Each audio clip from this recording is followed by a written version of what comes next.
جانے پائیں، اور اگر تم کو مفلسی کا خوف ہو تو اللہ چاہے گا تو تم کو اپنے فضل سے غنی کر دے گا۔ بے شک اللہ سب کچھ جانتا ہے، حکمت والا ہے۔ جو لوگ اہل کتاب میں سے اللہ پر ایمان نہیں لاتے اور نہ روز آخر پر یقین رکھتے ہیں اور نہ ان چیزوں کو حرام سمجھتے ہیں جو اللہ اور اس کے رسول نے حرام کی ہیں، اور نہ دین حق کو قبول کرتے ہیں، ان سے جنگ کرو یہاں تک کہ ذلیل ہو کر اپنے ہاتھ سے جزیہ دینے لگیں۔ اور یہود کہتے ہیں کہ عزیر اللہ کے بیٹے ہیں، اور عیسائی کہتے ہیں کہ مسیح اللہ کے بیٹے ہیں۔ یہ ان کے منہ کی باتیں ہیں۔ پہلے کافر بھی اسی طرح کی باتیں کہا کرتے تھے، یہ بھی انہی کی ریس کرنے لگے ہیں۔ اللہ ان کو ہلاک کرے، یہ کہاں بہہ کے پھرتے ہیں۔ انہوں نے اپنے علماء اور مشائخ اور مسیح ابن مریم کو اللہ کے سوا معبود بنا لیا، حالانکہ ان کو یہ حکم دیا گیا تھا کہ معبود واحد کے سوا کسی کی عبادت نہ کریں، اس کے سوا کوئی معبود نہیں، اور وہ ان لوگوں کے شریک مقرر کرنے سے پاک ہے۔ یہ چاہتے ہیں کہ اللہ کے نور کو اپنے منہ سے پھونک مار کر بجھا دیں، اور اللہ اپنے نور کو پورا کیے بغیر رہنے کا نہیں، اگرچہ کافروں کو برا ہی لگے۔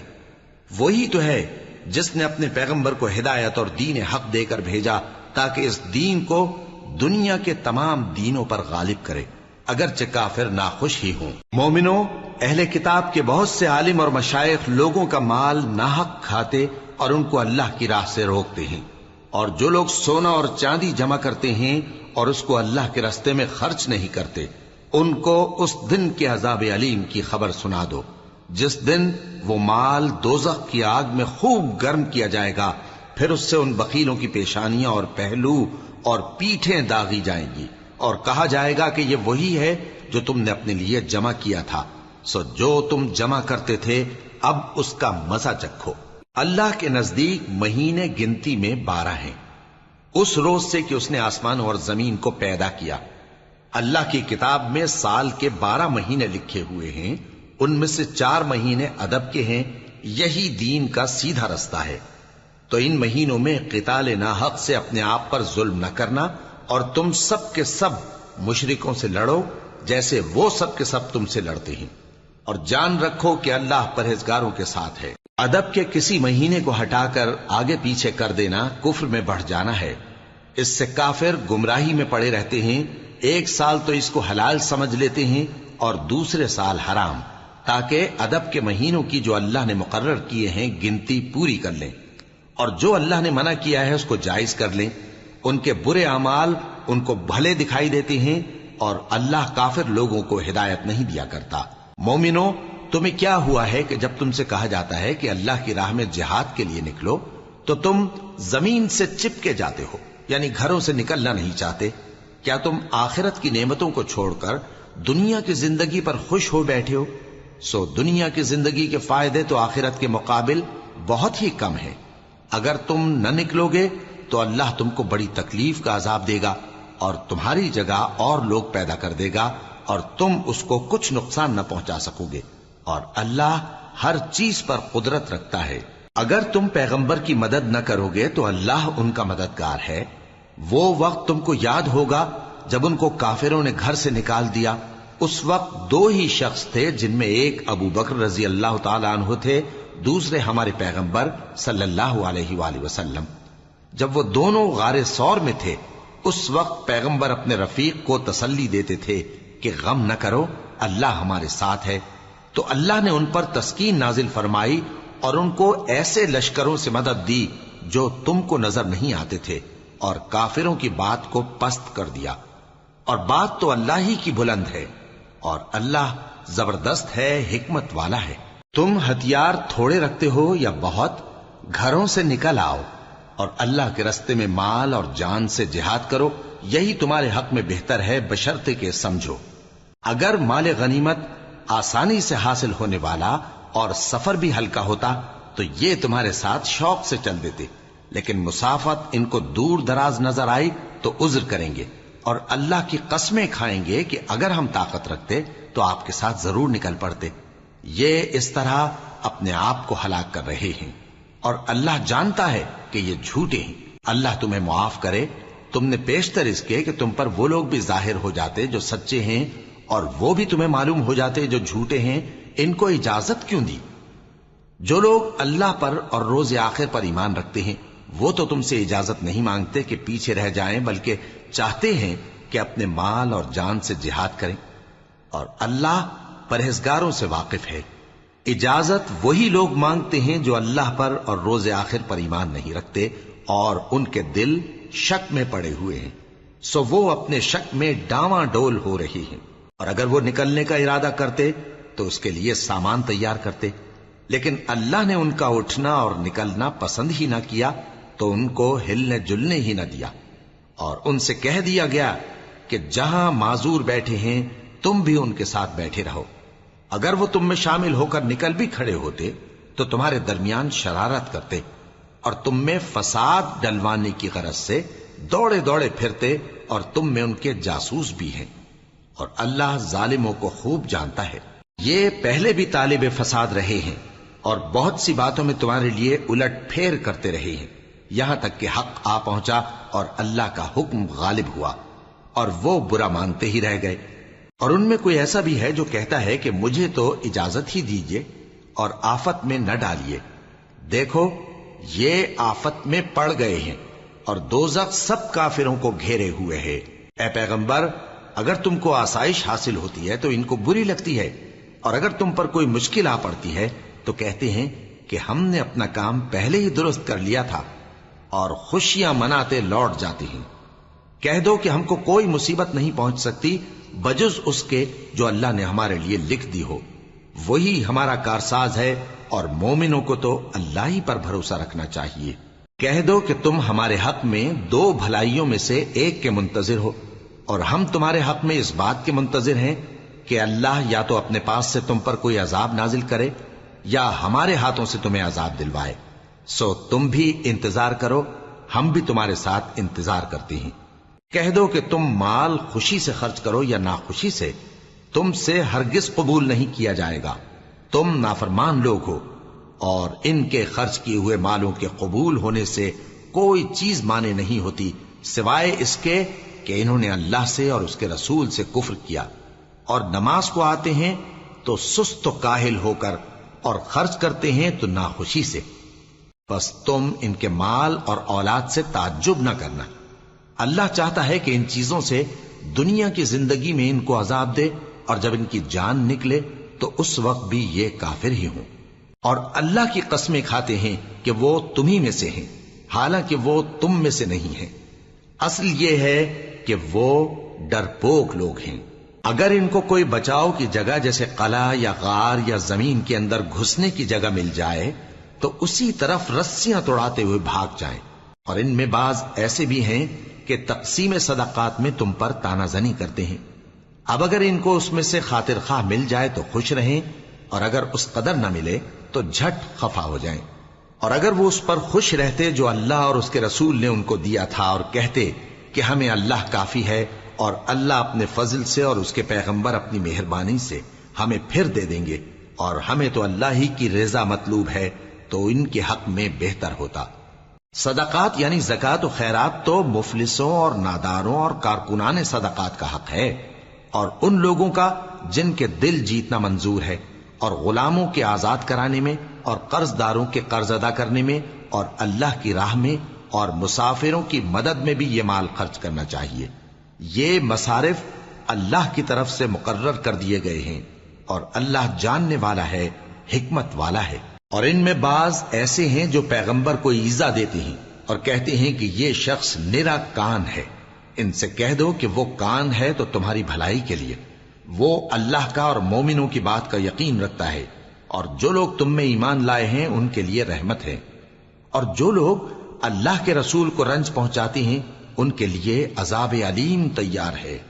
مومنوں، یہ لوگ تمہارے سامنے اللہ کی قسمیں کھاتے ہیں تاکہ تم کو خوش کر دیں، حالانکہ اگر یہ دل سے مومن ہوتے تو اللہ اور اس کے پیغمبر اس بات کے زیادہ حقدار ہیں کہ یہ انہیں خوش کریں۔ کیا ان لوگوں کو معلوم نہیں کہ جو شخص اللہ اور اس کے رسول سے مقابلہ کرتا ہے تو اس کے لیے جہنم کی آگ تیار ہے، جس میں وہ ہمیشہ جلتا رہے گا؟ یہ بڑی رسوائی ہے۔